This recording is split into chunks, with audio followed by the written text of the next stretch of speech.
Students good morning.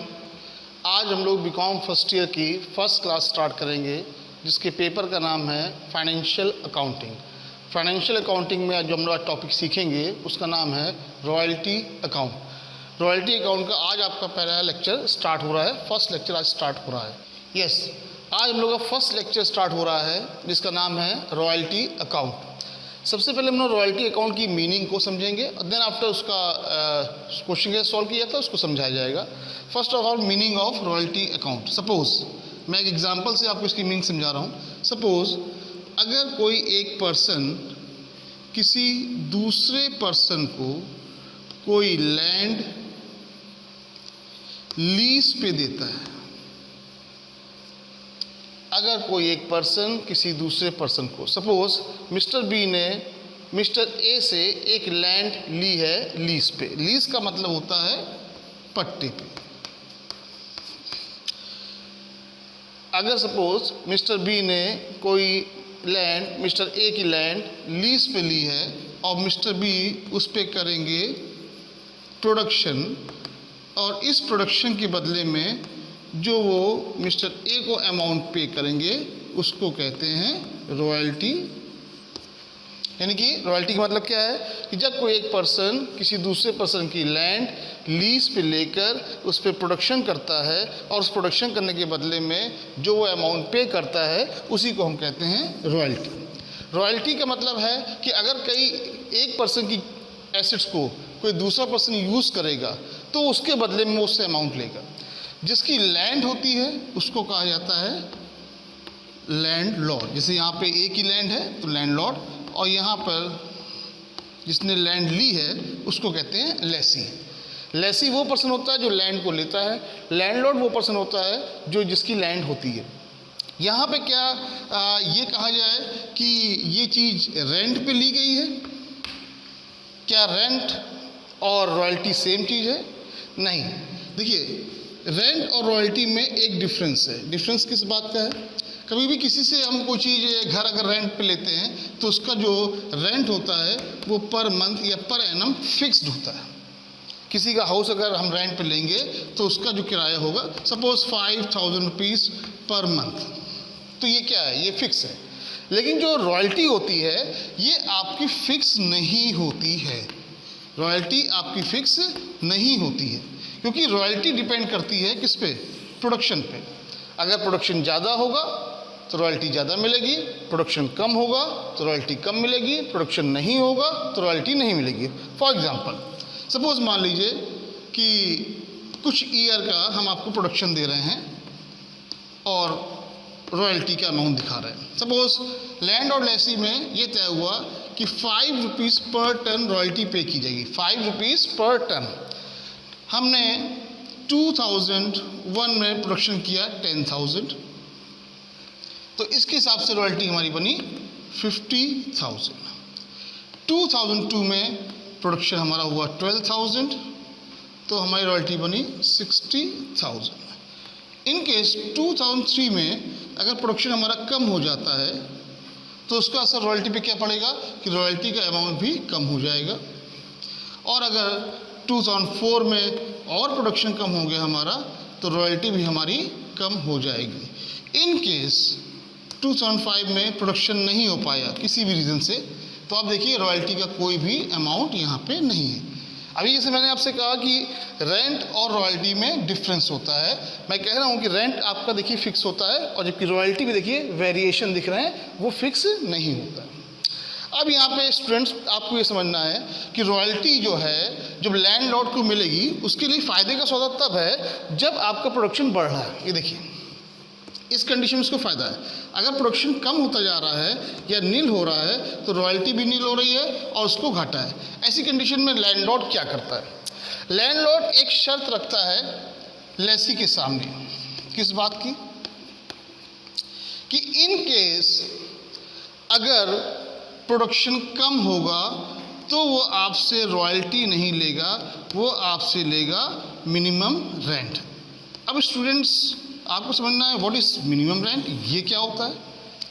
Landlord ये जानता है कि अगर प्रोडक्शन अच्छा होगा तो मेरी रॉयल्टी अच्छी बनेगी, लेकिन अगर प्रोडक्शन कम हुआ या नहीं हुआ तो उसको लॉस होगा। तो उस लॉस से बचने के लिए वो एक शर्त रखता है कि वो लेसी से कहता है कि मुझको हर साल चाहिए मिनिमम रेंट।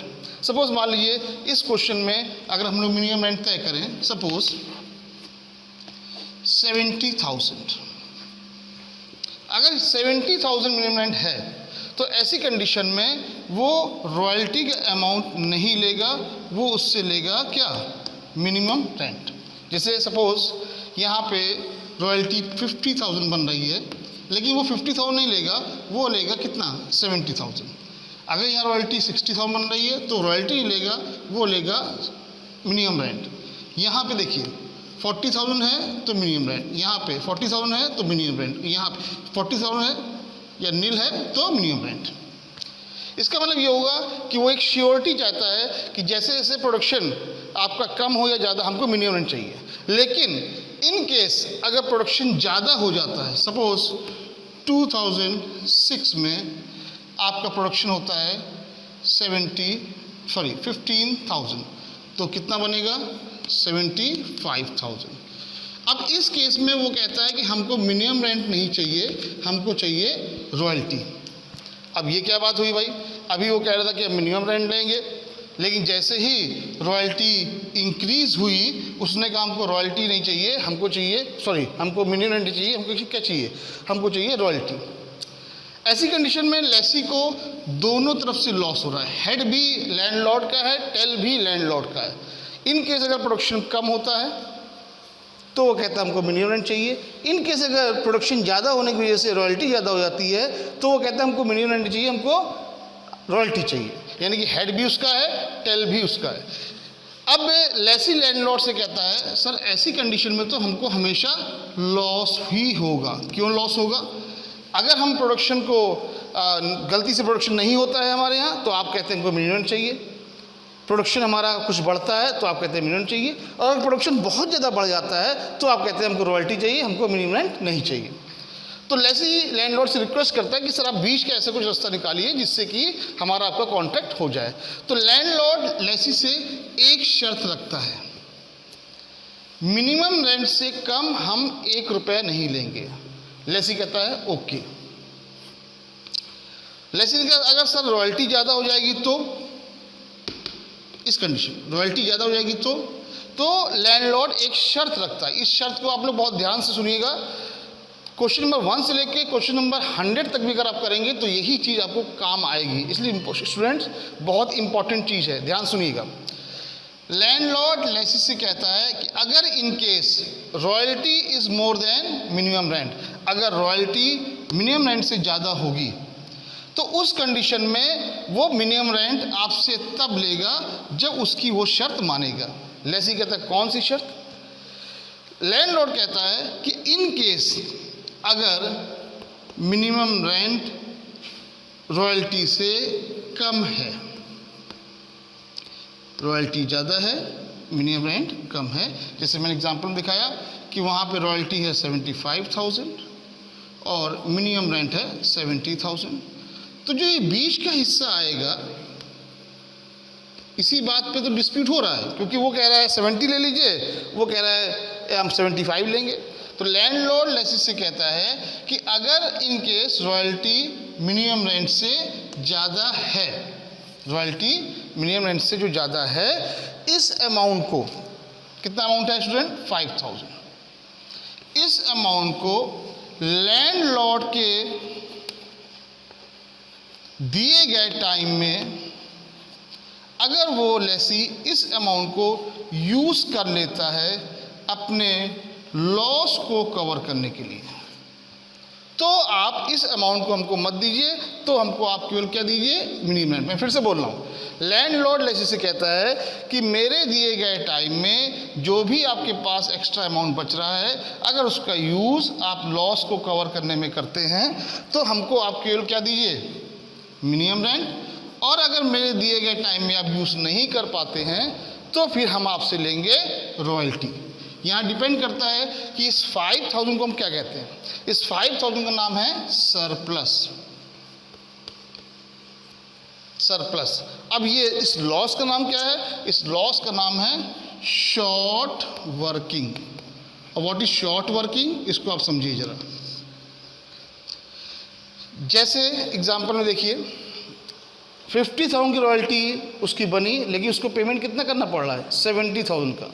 तो यहाँ पर ये लॉस होता है शॉर्ट वर्किंग। शॉर्ट वर्किंग कैसे आती है, minimum rent minus royalty, minimum rent minus royalty, ये लेसी का लॉस होता है। और जो सरप्लस होता है वो क्या अमाउंट होता है, वो अमाउंट होता है रॉयल्टी माइनस मिनिमम रेंट। ये वही अमाउंट सरप्लस का है जब रॉयल्टी एक्सीड कर जाती है मिनिमम रेंट से, तो उसके डिफरेंस को हम कहते हैं सरप्लस। ये बेसिक चीज़ें थी जो हमने आपको अभी बताई। इसके बाद एक क्वेश्चन के थ्रू हम इसको पूरा सॉल्व करेंगे, तो आपके और भी ज़्यादा इम्प्रूवमेंट होगा समझने में।